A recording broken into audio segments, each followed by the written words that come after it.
നമ്മൾ നേരെ പോകുന്നു പാലക്കാടേക്ക്. അവിടെ കിഴക്കഞ്ചേരി ക്ഷേത്രത്തിന് സമീപം ഭീതി പടർത്തിയ പാമ്പ് ഒടുവിൽ കുപ്പിക്കുള്ളിലായി. ക്ഷേത്രത്തിന് പിൻവശത്ത് മയിൽ ശബ്ദമുണ്ടാക്കുന്നത് കേട്ടെത്തിയ പ്രദേശവാസികളാണ് മൂർഖൻ പാമ്പിനെ കണ്ടെത്തിയത്. വനം വകുപ്പ് വാച്ചർ മുഹമ്മദ് അലി എത്തി പാമ്പിനെ പിടികൂടി.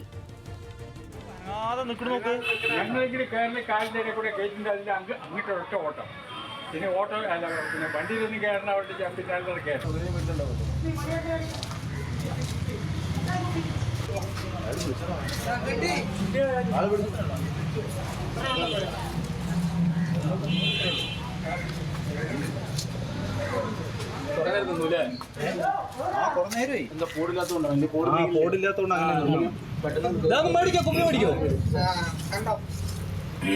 ആള് പത്തിയെടുത്തു.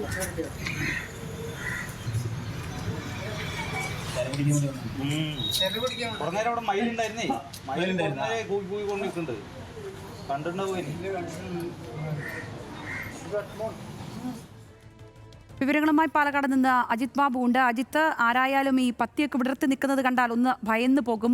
ഉടൻ തന്നെ ഈ വനം വകുപ്പ് വാച്ചറെ വിളിക്കാനും അദ്ദേഹം എത്താനും ഒക്കെ സാഹചര്യമുണ്ടായോ? എപ്പോഴായിരുന്നു ഈ സംഭവമൊക്കെ?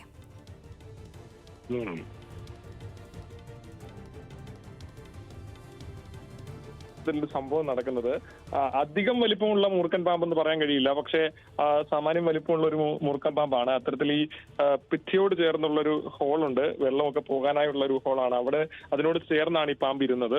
മയിലുകളൊക്കെ ഈ സ്ഥലമാണ്. അവിടെ ഇത്തരത്തിൽ മയിലുകൾ ഒത്തിരി ബഹളം വെക്കുന്നത് കേട്ടാണ് ഇത്തരത്തിൽ നാട്ടുകാർ അങ്ങോട്ട് എത്തുന്നത്. ആ സമയത്താണ് പാമ്പിനെ കാണുന്നത്. നാട്ടുകാരെ കണ്ടതോടുകൂടി പണം വിടർത്തി തല ഉയർത്തി നിൽക്കുന്ന സാഹചര്യമായിരുന്നു ഉണ്ടായിരുന്നത്. ഇതോടുകൂടി ഇത്തരത്തിൽ വിവരം അറിയിച്ചതിനെ തുടർന്ന് വനം വകുപ്പ് വാച്ചറായിട്ടുള്ള ഇത്തരത്തിൽ മുഹമ്മദ് അലി സ്ഥലത്തെത്തുകയും ഈ പാമ്പിനെ പിടികൂടുകയും ചെയ്തു. ഏതാണെങ്കിലും ഈ നാട്ടുകാർ കുറച്ച് സമയത്തിനുള്ളിൽ തന്നെ കുറച്ചധികം നാട്ടുകാർ ഈ സ്ഥലത്തേക്ക് ഉൾപ്പെടെ എത്തി പാമ്പിനെ കാണാനുള്ള കൗതുകത്തിന്റെ അടിസ്ഥാനത്തിൽ അതിനുശേഷം ഈ ഇത്തരത്തിൽ ഈ കുപ്പിയിലാക്കിയ പാമ്പിനെ വനം വകുപ്പിന് കൈമാറുകയും ചെയ്തു. ശരി അജിത്ത്.